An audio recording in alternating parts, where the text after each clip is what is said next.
right.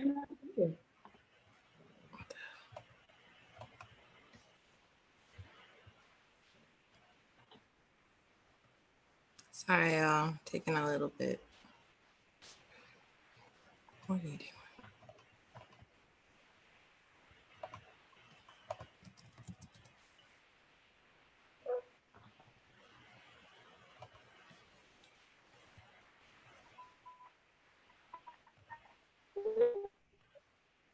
Bean wants braids. Okay, you are live again. Go ahead. Hi, everybody. Good morning. We're live again. All right, so if it's nothing, that's okay.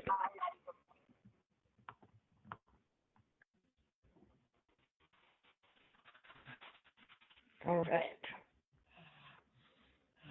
We are live again. We got dropped off, and so we're gonna wait till a few more people join us and start again. Sorry about that.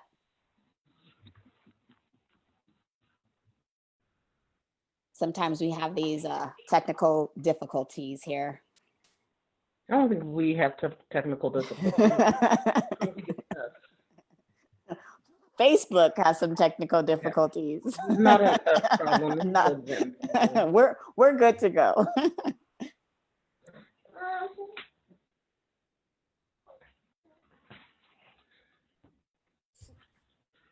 Definitely a them issue, not an us issue.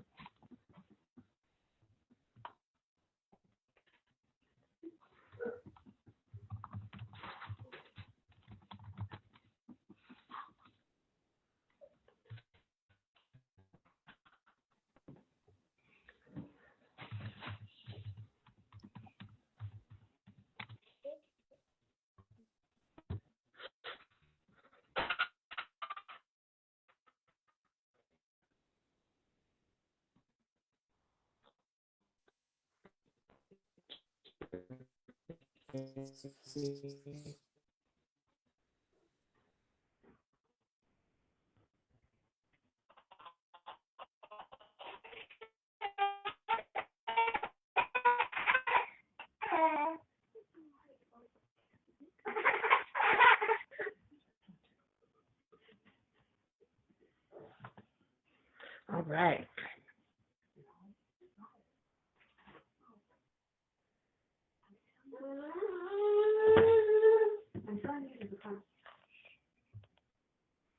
We're just giving a couple more minutes because we got kicked off live. So we're giving a couple more minutes for people to join back on. We'll be started very shortly.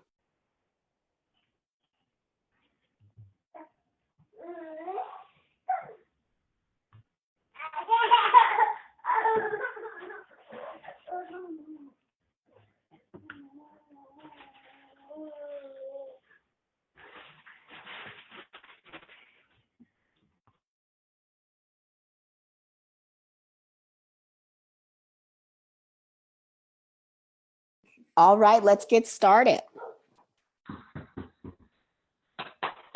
All right, we're back. Hopefully. So thank you all again for joining the All African People's Revolutionary Party. We are here every Tuesday at 11, dropping a lot of Thursday, thank you, sorry, dropping a lot of knowledge, doing online political education. My name is Monica. I'm a member of the All African People's Revolutionary Party. I'm Dimitri. I'm also a member of the All African People's Revolutionary Party. We are here because we need to provide our people with the most accurate information and also with some political education surrounding COVID-19. So we're here to do that. We're here every week, every Thursday at 11 a.m.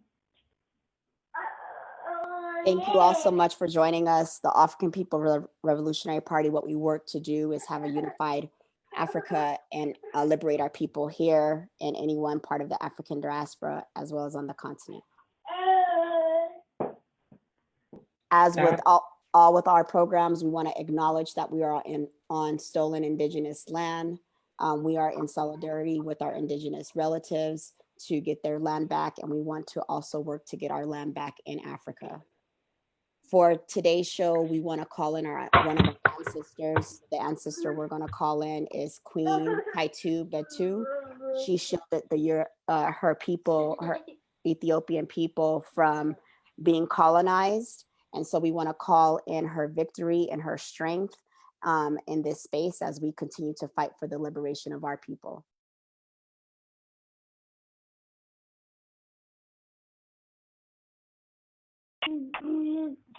Absolutely. Today we're going to focus on elder care, and the reason we need to focus on elder care is because our elders are an extremely important part of our communities. They're a part of our struggle. They're part of the community who's often overlooked and kind of cast aside, and we can't allow that to happen. Exactly. Our elders aren't people that we just tossed away. Our elders have always been connected to us. That is how we operate. Our ancestors also continuously fought for our freedoms as well. And our elders we hugely value them in our lives and everything that we do. Many of us are even raised by our elders as well.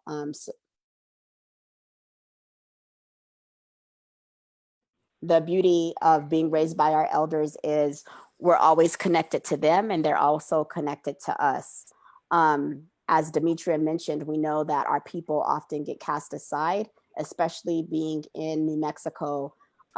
Even though we're considered a multicultural state, we are often overlooked as well as not provided resources.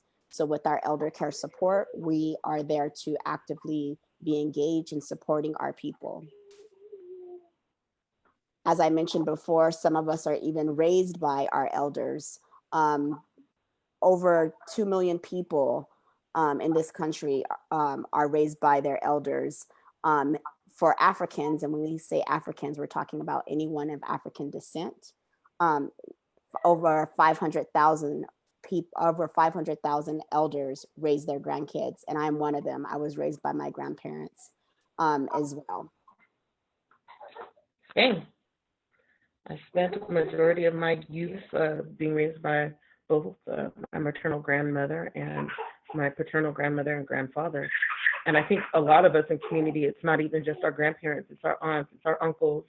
We kind of grew up with that community and that bit of taking care of each other.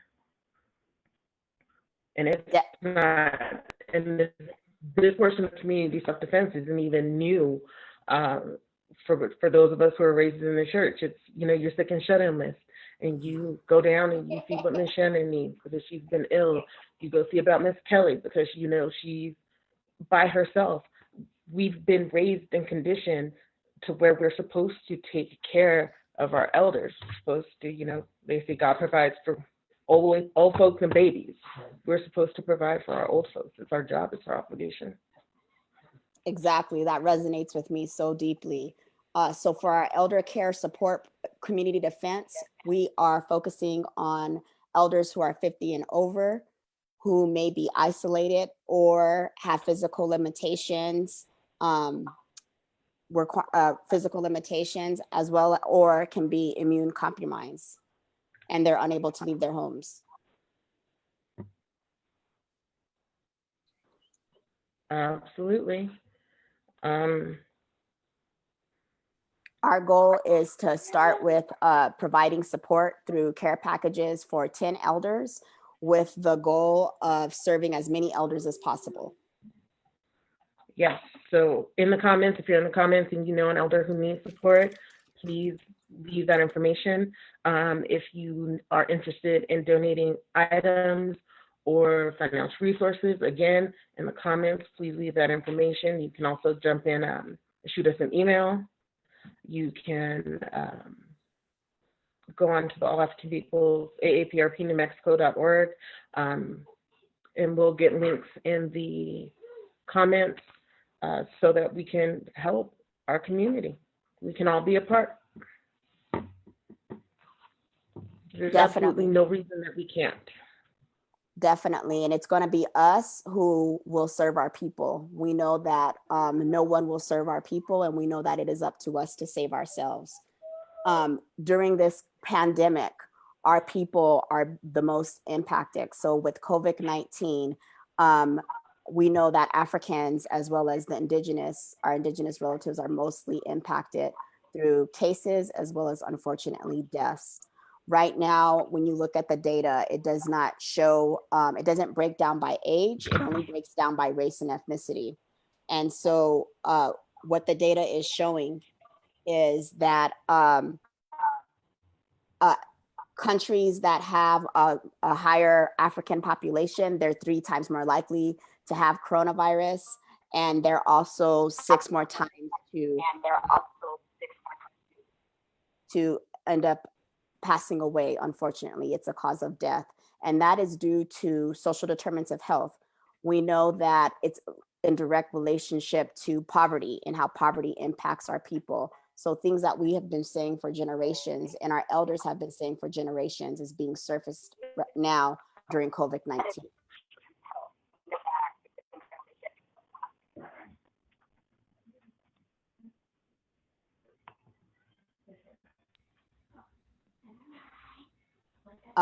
Some of the data related to that is, for example, we know in Chicago, 70% of the deaths. So there's been about 98 people who've unfortunately passed away. So 70% of the deaths are African, even though Chicago is 30%, they're only 30% of the population. There's other cities heavily impacted by this as well, where our people are passing away. So Michigan, New York, Detroit, Milwaukee, all over our people are being impacted. Louisiana. So for example, there's 512 deaths and over 70% of them are African, even though the population is only half.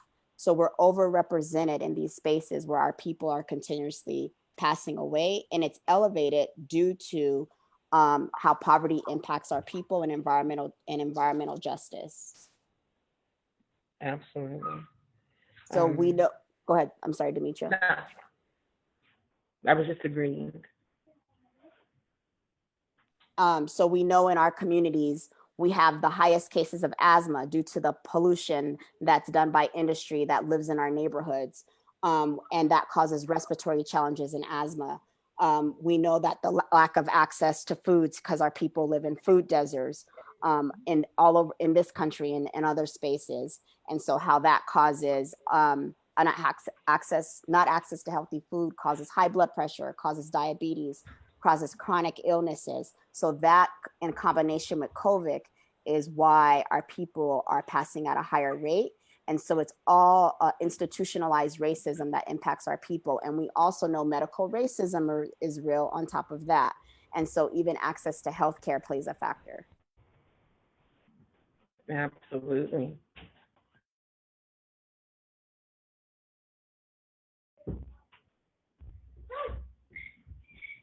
Demetra, did you see, I just saw it on Facebook today, how Michigan had a protest. So they had a protest around government taking our rights, right? So they had a protest against that. So in this pandemic, there's been over 600,000 cases. There's about 610,000 cases of people being diagnosed with COVID-19. And there's been over 26,000 deaths. And Michigan deaths is over 1,600, and they're out there where our people are being impacted. Our people are having the highest cases of exposure, and they're out there marching and protesting in crowds, contaminating people. We know with coronavirus, you can have no symptoms and still have the virus. And so instead of staying at home so they can keep themselves safe and people safe in their community, they're doing some arbitrary protest that's meaningless because the government isn't even taking anyone's rights. We're actually trying to save lives. How dare that governor want people to be safe and healthy when people want to be outside? Yeah, I saw that. You know, the stupid never takes the day off. It really doesn't. Stupid never takes the day off. So as long as they are last in line at the hospital when they are ill, do what you want. Michigan, 28,000 cases. Mm. 28,000 cases. But you know, you want to be outside, that's fine. Their governor, I believe, put in order to, if you own two properties, you got to pick one. There's not going to be no traveling back and forth. Sit where you stay, that's it. Well, is this even America anymore? Because I can't go to my summer home. So you want to go to your smaller community They need where to the stop that. access to healthcare is even worse and risk infecting that community? Go ahead. I believe New Hampshire is also in the process of, right now as we're speaking, of having this same sort of protest. Deluxe one. Yeah, so if you ever see any of those comments about protests, shut that down. We need to make sure that everyone has accurate information on how dangerous COVID-19 is, especially people of African descent and indigenous descent. It is very dangerous for us. So how does, so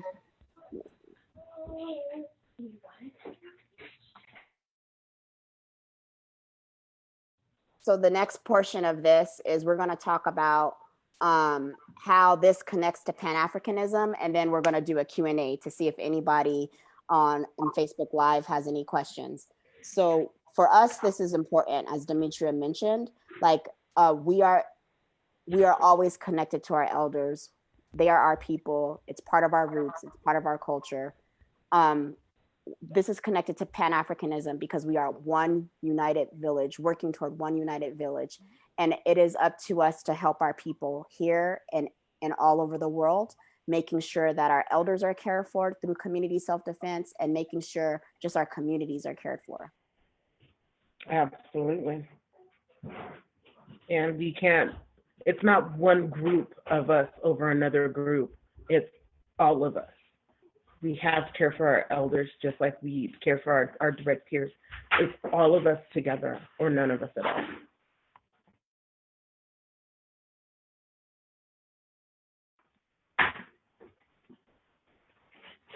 Monica, you're muted.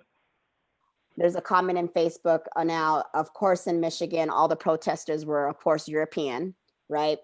And Proud Boys were part of that. Another comment is also said, in Michigan, our people are the highest rate of deaths due to coronavirus. Another comment says, all of us or none of us, right? And so we are all about the liberation of our people, and this is connected to Pan-Africanism. So we're going to look to see if anyone has any comments or any questions that we could ask here. Yeah, we can address them right now. The majority of my cousins are in Detroit. I just don't understand what's so hard to understand. This isn't a taking of your liberties. But you know what? You can't force people to want to be safe. You really can't. You can't force people to want to be mindful of other people's health. You just can't force people. You can't force sense on people. So yeah, even with accurate information, you know, people thinks that it's a hoax or something. No, it's not a hoax. It's real. Over 26,000 people in this country have passed away. It is real. There are people who have lost their families. I saw a mother in another state. She lost her husband and she lost her 20-some-year-old son. That is devastating. This is real. Stay home, stay safe. yeah, it's looking like, I'm trying to look up so I have some decent, accurate numbers, but it's looking like this thing has a 6% mortality rate. So in the nation, 33,000 people have died. This isn't a hoax. This isn't hoax material. 654,000 people have tested positive. It's not a hoax. Got to take it serious. Definitely. And there were some countries I saw in Italy saying, you know, we're not going to treat our elderly and we're only going to treat the youth. That's what they would want. Bullshit. That's made up lies. We aren't going to let people pass away. No, we're not going to do that to people. All life is precious, whether they're elderly, whether they're young. We're not going to do that to our people. No, we're going to make sure their lives are saved. Absolutely. My 85-year-old grandfather, I have one grandparent left. He's 85. He's not expendable. His life matters. And there would be no way in hell that I would just stand by and say, well, he got 85 good ones, and it's okay. You can let him go. Absolutely not. Absolutely not. We fight for everybody. Yes, exactly. So now what we're going to do is, we didn't see too many questions. Let's see. We have a young person who commented, as two African women that have family members of the same race, are you scared of the virus? Because I know you had mentioned over 70% of people having it. Elijah, thank you so much for your question. That's my godson. Appreciate you. So I think it's important that it's to not panic, to not be scared, but to use precautions. And so we're going to talk a little bit about this in COVID, so it might be repetitive, is so if we are out grocery shopping, how we're wearing masks, how we're wearing gloves, how we're practicing social distancing. So like, this isn't time to go to do barbecues, hang out with friends, how we're taking it very seriously. So my auntie, who's an elder, who Demetria mentioned, like, we were raised by our aunts and uncles, and I was too, delivered and dropped stuff at our house, making sure I've washed my hands, making sure I wear masks and gloves, and then making sure I'm communicating that to my son as well, because his little cousin's there who he wants to play with. So it's important for us to all be safe. And so I'm fearful that people aren't taking it seriously, and more of our people will die. And so that's why we're doing this show, to continuously educate people on how to be safe. But I'm not in a panic mode. I'm in a safety mode where I'm working to keep myself safe and others around me safe. Thank you, Elijah, for your question. Exactly. It's not being, it's being mindful. I don't think I'm afraid. I just want to be mindful. So now we're going to share some information about COVID-19. If you've been at the last two shows, this might be some information you've already seen. And we're going to share a couple new information. So what we need to know about the coronavirus. Oh. So go ahead, Demetria. Sorry. I think it's important, and just to reiterate, we get this, we get this, we get this, we get this disease, and we die from it. We get this virus and we die from it. That shouldn't be news to anyone. It shouldn't be new information. We're at high risk of complications because of medical racism, because of lack of access to healthcare, because capitalism is absolute garbage. We get this virus. Don't think for a moment that you're immune. If you're an African person, don't think that it's going to skip you. And it's not just an older person's disease, as it was first said. All of us are vulnerable, every last one of us. So be mindful. So this virus is highly contagious. It could be through bodily fluids on surfaces as well as plastics. It could be airborne up to 3 hours. So that means if somebody has coronavirus and they're coughing and sneezing in the air, it can be in that space. And so that's why it's so critical that you're keeping yourself safe by wearing gloves. Because again, even though we don't have universal testing, because they're only testing people with symptoms, people can still have the virus and have no symptoms. This is why we all have to remain safe. That's really important. This virus is contagious and it's extremely dangerous. Again, over 26,000 people have died due to coronavirus.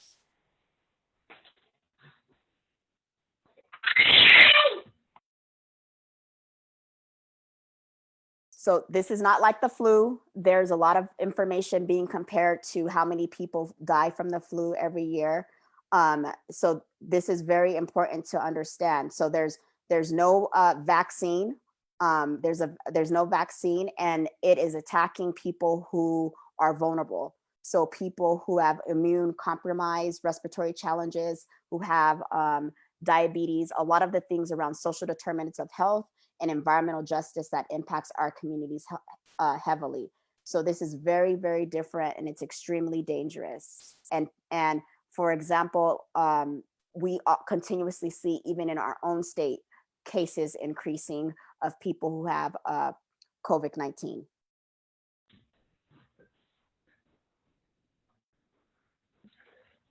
Our good comrades Cuba have consistently shown up in times of crisis. And again, with COVID-19, Cuba is showing up and showing out.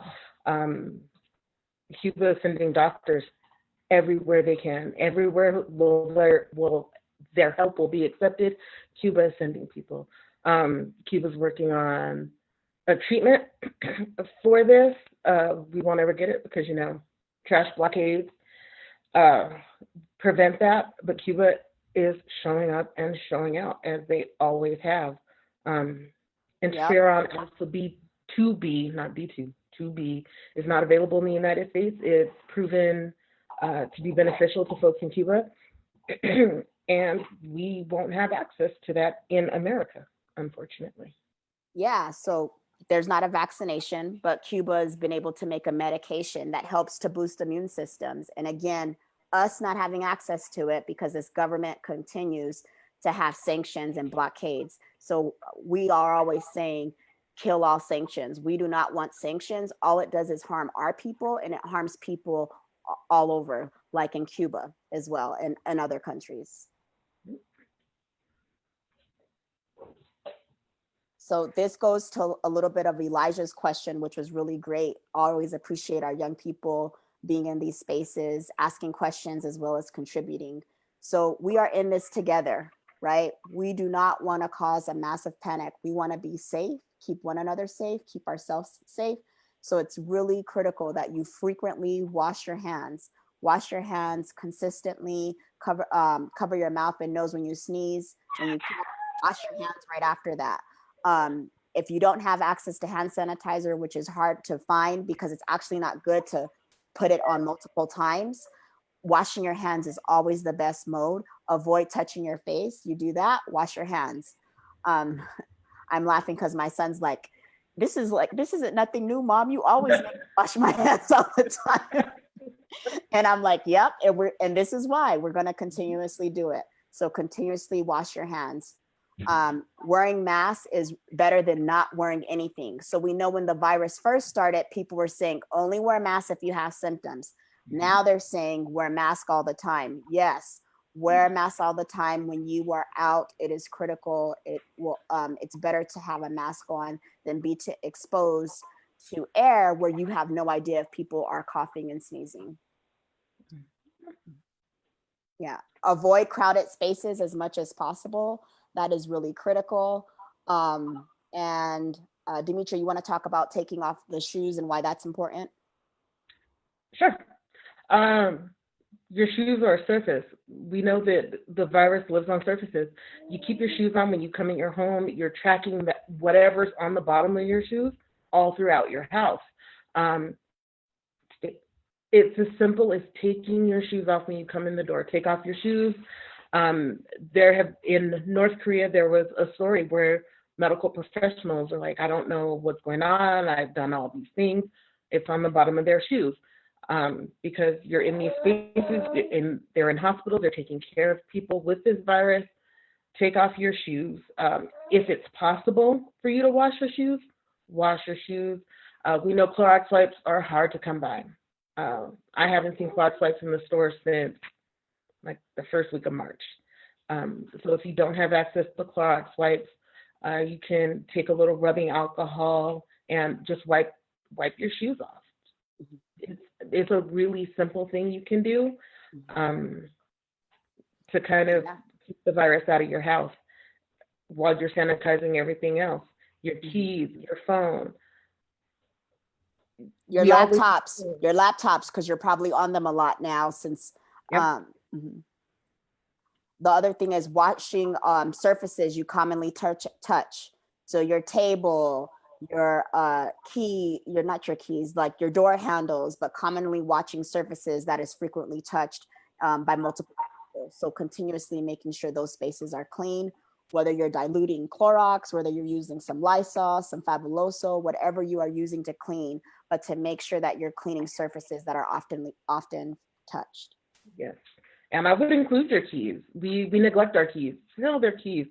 We touch them. We put our hands on them. We put them in our pockets. We throw them in our purse. We lay them on counters when we go to the store. It's something we just. I'm in the store. If my keys are in my hand and I don't have pockets, I set my keys on the counter to finish my transaction. Sanitize your keys. And lastly, repeating this is repetitive, stay at home as much as possible. It will keep you safe. It will keep others safe around you. If you have a safe, stable home to be in it. We know that's not the case for everyone. We know everyone doesn't have a safe home. We know everyone doesn't have a stable home. If you have a safe, stable home to be in it.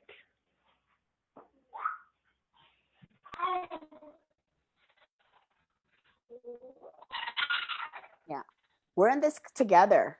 You know, we have no idea how long this is going to last. We know that we haven't in New Mexico hit peak season, and that's toward the end of May. We have to be mindful of one another, taking care of one another, and making sure that we are not out doing things that we don't need to be doing. You know, I commend there are some young people already doing mutual aid and picking up food for elders. That's amazing. And they're making sure that they're practicing safety precautions. So stay at home, you know, engage with people online through like Zoom. You can get a free Zoom account for 40 minutes. You can do different things where you can stay at home because there are vulnerable people. So there are vulnerable people here that you could cause harm to, and we don't want to do that. So wear a mask if you're outside and practice social distancing as much as possible. That's how we take care of one another. That's how we're going to get through this together. Absolutely. So what we're doing right now what we're doing. We're encouraging people to stay at home as much as possible. Our events are going to be on an online platform. If you've been with the AAPRP New Mexico for a long time, you know that we do the Pan-African Film Series on the second Saturday of every month. You know, quarterly we try and do some other political education event, like We Saved Ourselves or Socialism 101. Those things will now all be virtual. They will all be online to keep people safe, and so we can still participate and engage with each other. And we're also launching our elder program so that we can take care of our elders, so that we can organize and mobilize our community to take care of our elder people.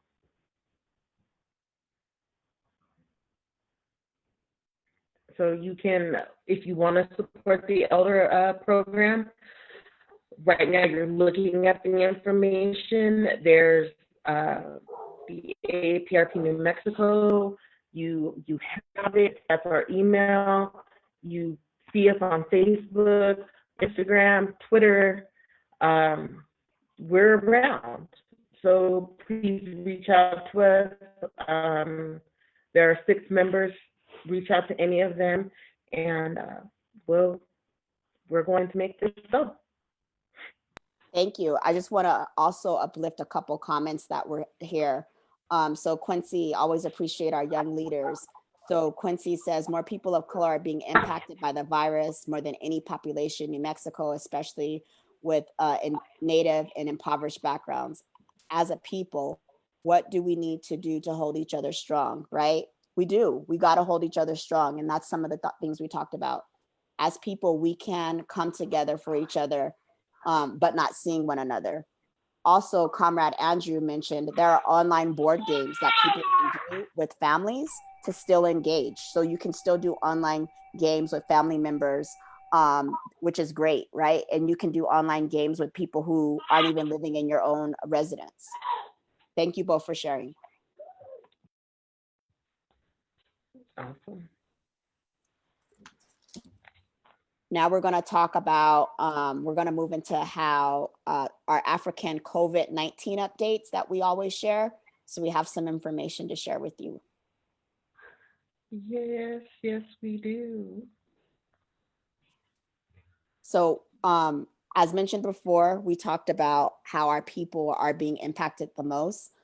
Also, our people are essential workers. They're overrepresented in careers like nursing aides, public transportation employees, grocery store clerks, emergency dispatch. So they're constantly in these spaces where there are crowds, where there are people.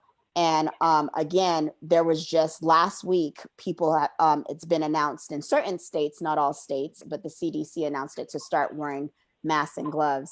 As a member of mutual aid, we often go a few times a week to the store and no one's wearing gloves or masks. And so it's really great to see more and more even employees wearing masks, even if they're homemade masks, right? But our people are overrepresented in these careers. And so in these low class paying jobs, putting their lives at risk for people, and they're at risk of also being infected with the virus. Absolutely, and that's unfortunately standard, and we've always been essential and unappreciated. Even on the continent, if we're looking right now, I believe it was 2 nights ago in Zimbabwe, a group of farmers were taking food to market because people need food, and in order to sustain themselves, people have to sell.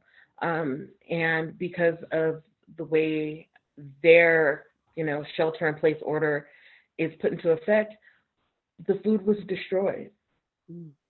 These farmers never got to make it to market. The food was destroyed. So this story specifically is about Zimbabwe, but that's happening all across the continent in many countries. And the way that this is going to be enforced and the way this is being enforced is going to disproportionately cause harm to African folks.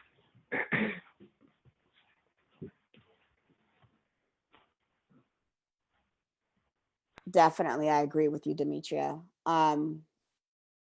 Demetria, me and you were talking about like the importance of wearing masks, and you brought to my attention like racism, that people were being impacted of wearing masks. Yes. I think everyone's seen the video about the man in Philadelphia being physically snatched off the bus by the police for not having a mask on. Any physical altercation is exhausting. Like even with this baby, physically having to wrangle her is exhausting. It's a lot of work. I know, tell them it is. It's a lot of work. It's a lot of work. So instead of the police saying, hey, here's a mask, low energy, here's a mask, you have to have the mask to be on the bus, they physically removed this man. And that's some of the things that we're seeing, especially with African men not wanting to wear masks, even though it's been like in New York, their governor just mandated, hey, if you out, you have a mask on, period. That's a danger for African men. That's a danger for them. African men have been murdered for so much less, and now their identity is somewhat obscured to keep themselves safe. And it's scary, and we understand why people might not want to wear a mask because it's so dangerous, but your safety comes first. So if you can stand it, wear it. Yeah, we always are constantly putting in a lot of emotional labor because of white supremacy and them always trying to police our bodies and police what we do, what we say. And hell to the nah. We need to make sure that we're being safe. Of course, not going to judge my brothers and sisters who have that fear, right, of not wearing masks. But I want you people who are thinking about not wearing masks because of that fear, like to challenge and think about how our people are most impacted. And so wearing a mask keeps yourself safe. And so you're going to the grocery store where hundreds of people are going there who you have no idea have coronavirus or not. And so we got to keep ourselves protected and safe. I think about me as a single mom, I got to wear my mask. And so, try to figure out a system that works for you. I go to the grocery store with somebody. I never have gone alone. I've also grown with an African male comrade, and he has a bandana on. And yeah, we're getting looks, we're getting stopped. I faced racism in the store recently, last week with mutual aid, and it's going to happen, like, because we live in a racist society. And so I challenge, Africans and other colonized folks, people of color who may be fearful of wearing masks, to think about how your fear is real. I acknowledge your fear being real. But think about how we need to keep ourselves safe. I read this morning, because Demetria hit me to about what was going on with the mask, a doctor. So there's a doctor wearing a mask, and he's about to go out and do COVID-19 testing on people experiencing homelessness. And I'm trying to remember what police force this is. I got to look it up. Oh, it was Florida. It was a great focus. Okay, thank you. So it's Florida, where hundreds of their officers have tested positive for COVID-19, where this officer is touching him, handcuffing him. Like, this is a doctor who's trying to help people in the hospital, people experiencing homelessness, and you're touching him knowing your police force is contaminated with coronavirus. Like, you're putting his in his front yard. Yeah, in that's his front right. yard. That's right. In his front yard, right? Can't even be African in your front yard. Can't be an African doctor trying to help people being impacted by homelessness, because that's another vulnerable population. And you're going to get stopped in your own front yard for wearing a mask. Yep. So no matter what we do, they're going to always harass us. We're damned if we do, we're damned if we don't. But I think the do is more important. Let's be damned if we do. But to the point of wearing masks real quick, remember you have to clean your mask. If you have the kind of paper sort of mask, the paper masks, they're not meant to be reworn. They're not meant to be reused. Should you come across some Lysol spray and you spray it, remember, you've got to put that on your face and breathe that in. That's really not good for you. And since this is a respiratory virus, you don't want anything messing up your airways, right? So if you don't have access to an N95, which they are hard to get, and we really should leave them for our medical professionals, and are most vulnerable, if you don't have access to an N95, I would say forego maybe the paper mask and get a cloth mask. You can wash it out in the sink. Not everyone has a washing machine in their home. We can't go to the laundromat every day. Wash it out, hot water, soap in your sink, let it dry overnight. There's just no good way to sanitize, words, Demetria, whoa. There's no good way to sanitize the paper masks. Let them go. If you have an N95 or a respirator, remember you need to wipe the respirator bits. You need to wipe that out. N95 masks can be put into an oven at a low temperature. I think it was 158 or 160. Hold on. Let's give you the right temperature so you're not tearing up your mask. 158 degrees Fahrenheit for half an hour will sanitize your mask. So wear your mask, clean your mask. Make sure that they're clean, because if they're dirty, they're not doing you any good. And if you wear gloves, please don't throw your gloves in the parking lot. You really got to throw your gloves in the trash. Yes, so I'll add to the mask. So you could also let the mask sun dry and iron it, right? That iron has a lot of heat. And so that's what ironing your mask after it's been sun drying. That's critical, like that heat to like kill a virus. Another comment was made about how to wear gloves. And so, for example, just how we talked about not touching your face, like if you have gloves on, you don't want to be touching your face, you don't want to be touching your phone, because you're still doing cross-contamination. So for example, with mutual aid, when I go to the grocery store, after I've put in all the groceries in the car, I throw those gloves away, right? Get a new set of gloves. It's important that you're not wearing gloves all day long, touching different things, because you touch your cell phone, you touch your computer, you can do cross-contamination. And so again, because gloves are plastic, and we know the virus stays on plastic surfaces as well for a long time, it's important that you're not touching your face or your phones with those gloves, and then you're changing them as well, so you can change them and get a new set of gloves. We also want to acknowledge, we know that it is hard to find gloves as well. the gloves that are most easiest to find are the ones that people who work with have. And so knowing if you don't have access to gloves, as soon as you get home, washing your hands. Like that's really important. That's really critical because we know not everybody has access to gloves. So yeah, wear homemade masks. Anything that you can do to protect yourself, even bandanas. Yep. Absolutely.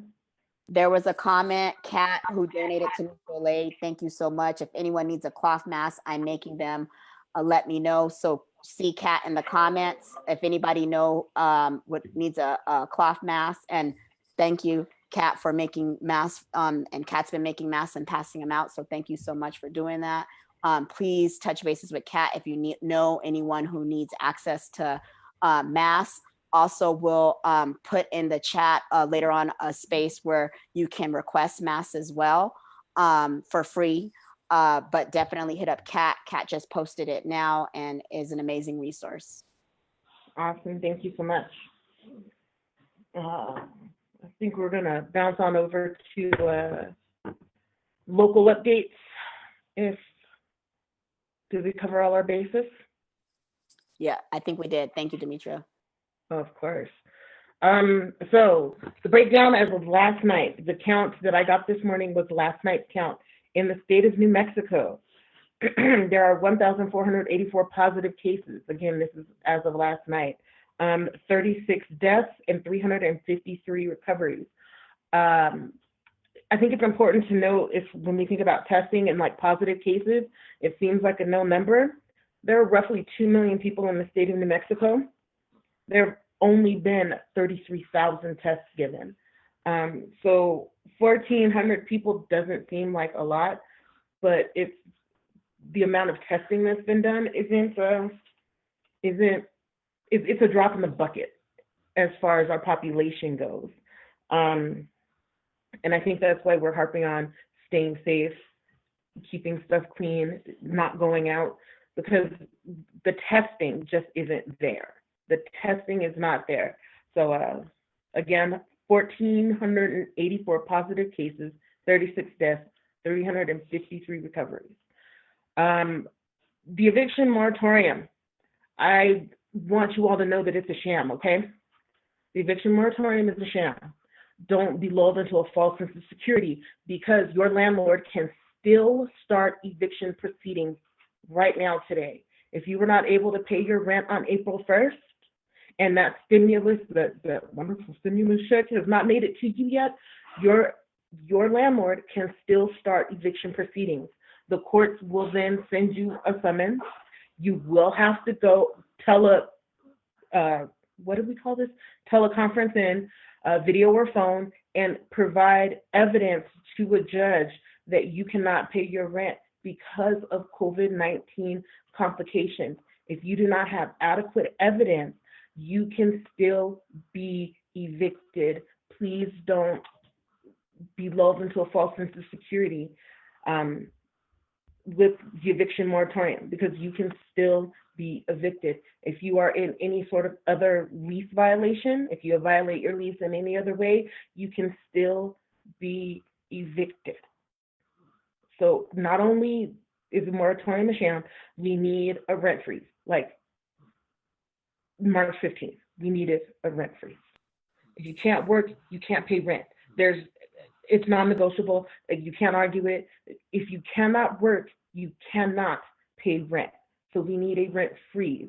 And with that rent freeze, we need rents to not increase the minute this is over. When this is over, it needs to be 18 months, 2 years before rents can increase. We can't have people owing all this back rent and then forced into homelessness because they can't pay it. Exactly. I was actually excited at first when I heard about the evictions being put in place, where the eviction moratoriums, and then it's like, what? It's not even real. People are at risk of eviction and losing their home and experiencing homelessness. And I agree with you, Demetria. No one should have to 6 months from now have to pay 6 months worth of rent. That makes no sense. How do you pay rent if you have no money, if you have no job? 17 million people are unemployed.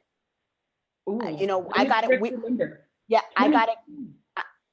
What it went up? 22 million people as of this morning are unemployed in the United States of Man, America. thank you for correcting me because I have statistics from last night. 22 million. I wonder how many of those are New Mexicans. I wonder how many of those live in Albuquerque, right? That is a lot of people without access to income. So many of those millions of people have not still hold from the unemployment office, and that money still won't pay all your bills. There needs to be an immediate rent freeze. We know that there are organizations working on that. We hope to have more information. Some people are doing rent strikes, and there's example letters that people have on Facebook, and they're posting it on their websites on how to do example letters. But we know, like Demetrius said, people can still be evicted. We saw an African family, Mama Kazi talked about it on the news the other day. So we even have people in our own community being impacted by eviction. Mm-hmm. Yeah, please don't be low until Social Security. The wonderful stimulus check, it's a landlord stimulus. Remember, that's a one-time thing. You're getting the stimulus check one time. So if you weren't able to pay your rent on April 1st, you get your stimulus, you pay your rent for April. What happens in May? Because we're 2 weeks out. What happens May 1st when you can't pay your rent? And with the number of unemployed people because of COVID, the resources for rent assistance are going to be depleted quite quickly. So quickly. Normally, all those multi-purpose centers they were saying like 50 a month requests, and they're getting over 200 a week requests, all the different multi-purpose centers. So you could definitely call them and the churches, and they even have a space where people can donate. So that could help people pay rent. No, instead of doing that, let's just give a damn rent freeze, right? We know there's not going to be enough people to pay their rent. So our city needs to work on that. Our state needs to work on that. This country needs to work on that. We need a rent freeze now. Immediately, because that's the only way we're going to make it.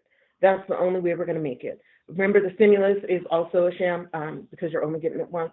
If you still want to like eat and have light and gas, maybe keep your phone on, maybe keep your internet going, the stimulus is not going to save you. So we need a rent freeze last month. We need meaningful assistance immediately. Unemployment is not, when this first started, it said unemployment was going to go much more quickly. That has not been the case from people I've spoken to. Unemployment is still taking their sweet time. I know somebody, it took them 3 weeks to get it. 3 weeks. But there's other people who could be waiting even longer. Even longer. And that's not a knock against unemployment. We understand the system's overwhelmed. But it's taking a long time. The federal government, when they did this stimulus package, set aside like $349 billion to help small businesses. As of this morning, that money is gone. So if you did not get on that $349 billion to help small businesses, that money is gone. There is no more help on that front. So support small business. We can still support small business. We can still take care of each other in our communities. And that's something we really need to work on. I just want to emphasize the crumbs that this country gave people to not survive. Yes. People are in survival mode. People are hungry. People don't have the finances to support themselves. And this government, who continues to exploit our people and others, oppress people, has so much money, is giving people crumbs, where yet in other countries, they are providing like 6 months of support or 4 months of support for their people. So please do not celebrate your crumb stimulus check. I know it might help you for 1 month, maybe if that, but it's nothing to celebrate. We need to demand more. We need more. That is not going to help people survive. Like Demetrius said, it might help somebody for a month. If we can give airlines and banks billions upon billions of dollars, we can do it for regular citizens, period, end of story. And it's not we, it's they. Because we're doing our part. They need to do their part. APS has started distance learning. That started on Monday across all grade levels. High school Chromebook distribution was last week. This week it's middle school and elementary school. If you have kids across grade levels, the expectation of the district is that your kids, you pick a school, you check out a Chromebook, your kids share that device. So if you have a kid in elementary and high school, if you went to high school last week and checked out a Chromebook, the expectation is that your elementary school student would use that same Chromebook to make sure that there's enough to go around for all the kids who need that support. Lunches used to be every single day at schools. It's gone to Monday, Wednesday, and Friday from 11 a.m. to 1 p.m. And on Monday, Wednesday, and Fridays, students will receive 2 meals. So on Monday, you will get meals for Monday and Tuesday. And on Wednesday, you will get meals for Wednesday and Thursday. And on Friday, you will get meals for Friday and Saturday. APS.edu has a list because it condenses. In each zone, it condenses. So there's a list on APS.edu where you can see what schools have the meals. But remember, it's Monday, Wednesday, Friday from 11 to 1. And the grab and go meals by cluster you can see on aps.edu. Email your principals if you have questions or concerns. If you need to pick up meds, if Sandra has meds at school, email the nurse and the principal. The principal's more likely to be on campus, and arrange a way to pick up meds. No new concepts are going to be taught. There's not going to be any new concepts taught to students. It's all maintenance material. High school students, if you have a high school student, it is going to be pass or no credit. You won't get an actual grade. There's not going to be an A through F grade. It's pass or no credit. Just because you passed last 6 weeks doesn't mean you get to skate and not do anything this 6 weeks. You still need to log in. If you have internet access, you need to log in so that you can do your distance learning and you can pass. Tim Keller has set up mobile Wi-Fi vehicles at schools and at public libraries. The problem with this is you still have to leave your house. You need to be within 100 feet of the vehicle, and it really only supports like 10 devices at a time. At the schools, they're going to be there Monday through Friday from 10 a.m. to 3 p.m. At the public libraries, they're going to be there 7 days a week, Sunday through Saturday, from 7 a.m. to 9 p.m. Again, the issue with this is you have to leave your house. If we are on stay-at-home orders, you have to leave your house to access those sites. So it might have been a better use of funds to just find a way to get internet into these homes so that people can still stay at home. I agree. How can the city just fund that? The city just making sure that everyone has access to free internet and putting funds into that so people do not have to leave their homes, because as you mentioned, that's limited access. So only 10 cars can be lined up in those spaces at a time. And so that's not necessarily doable or feasible, right? Feasible, because that's not going to be enough access for everybody. So if we want everyone to have access, I believe APS did a survey. I know they didn't capture everybody in that survey, but there is data on a percentage of families who do need a Chromebook, a percentage of families who do need internet. So this is a really great opportunity for APS and our city to come together and know what that data is, what that data looks like, and put money, because we have plenty of money. We could always take it from, the money that goes into policing our communities, because our communities are being over policed. And we can use that money and we can invest it in internet. That way we can continue to have more people staying at home and children have access to better Wi-Fi so that they can complete their assignments through the next, few weeks of the school year, and then have internet access in general. Because again, we are going to be in this for a little while. We're not coming out of this anytime soon.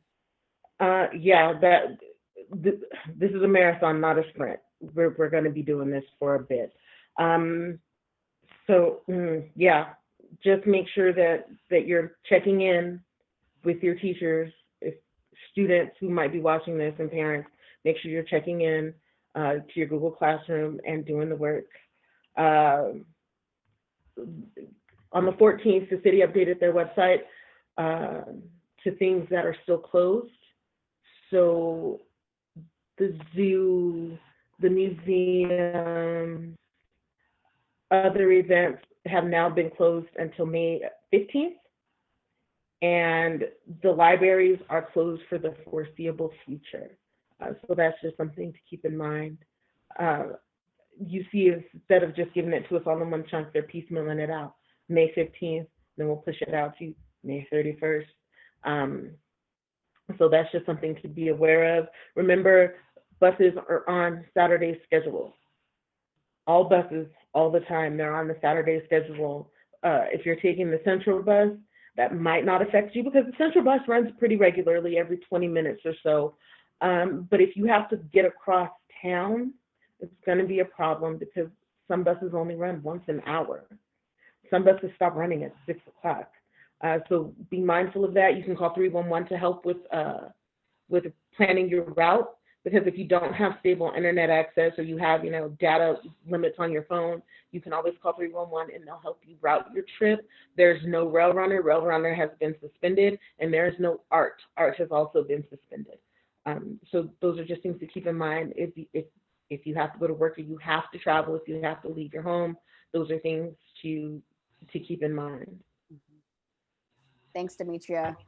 The last thing we want to talk about is there is a lot of local organizing going on, community building, building community and supporting one another. So Albuquerque Mutual Aid, you could visit the Fight for Our Lives website, ffol.org/mutual aid. You can request a care package. There's a form in English. There's one in Spanish. There is one being translated in Vietnamese right now. Mutual Aid delivers to about 50 families a day, Monday through Saturday. Big up to all the people who are organizing that and volunteers in that space who are really supporting vulnerable populations right now. So that's a resource. Please share that. And people can even submit once a week if that's a resource that they would need. Again, that's Monday through Saturday. The John Brown Breakfast Club, they are always sharing food with our people on Silver and First Street at 9 a.m. You can go there. They're supporting our unsheltered relatives, and you can go there. You can also go to their Facebook page to see how to support them. On Saturday as well, Saturday morning. Saturday mornings, yes, Saturday mornings. The Red Nation is also doing a community feed that happens every last Saturday of the month. That's at 1421 Central Avenue. And it's not a place where people can sit, but they're able to get food and continue moving, because again, crowds is really critical to not be in crowds. And so that is a space as well. So there is a lot of people who are out there doing mutual aid and supporting one another. So please check out John Brown Breakfast Club's Facebook page, as well as the Red Nation's Facebook page. The Red Nation is the last Sunday? Yes. It's the last Sunday, and there are some guidelines, and they also are doing some fundraising. So if you want to donate to them, please see their Facebook page, please see their website for that information. Yes, and there's also other Indigenous groups that you can give to as well, that is currently collecting donations as well as funding to support and getting safety masks as well as food safe to their communities as well. So you can check out that information on the Red Nation's Facebook page. And every Friday, Millions for Prisoners is doing the car protest to demand a release for people incarcerated people, because you cannot quarantine, You cannot be safe in prison. You just can't. So there are car protests every Friday down at the old MDC. Show up. If you can't be there in your car and you want to stay at home, you can always make calls. So if you go to their page, there's information on how to contact and demand the release of people, because we know our people are overrepresented in jail and prison. Even in New Mexico, we are 7 times more likely to be incarcerated in a state where we are only 4% of the population. Again, we are continuously being impacted by institutional racism. So as we're closing, we want to just remind you, we are here every second Friday, every second Saturday of the month with the Pan-African Film Series from 2 to 4, again, every second Saturday of the month.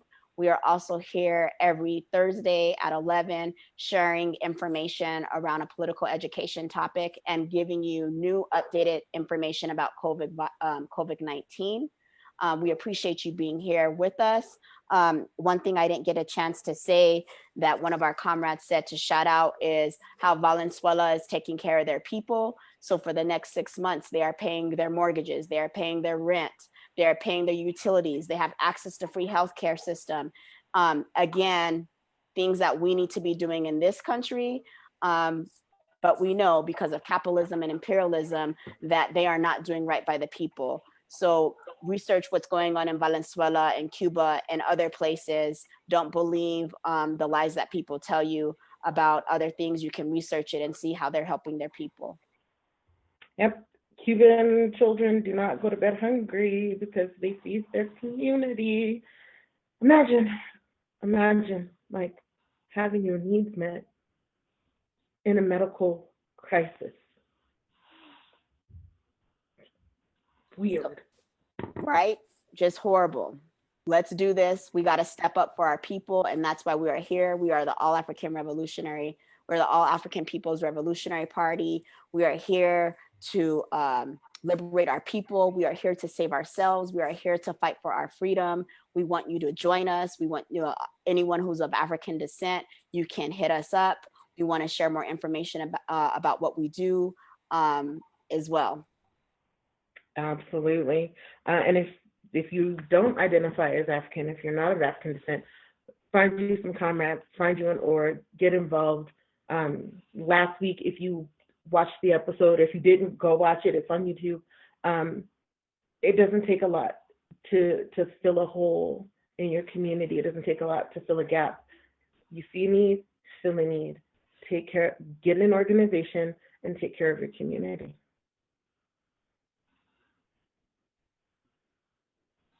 Thank you so much. We will see you next week. Stay ready for revolution. Always ready. Here we go.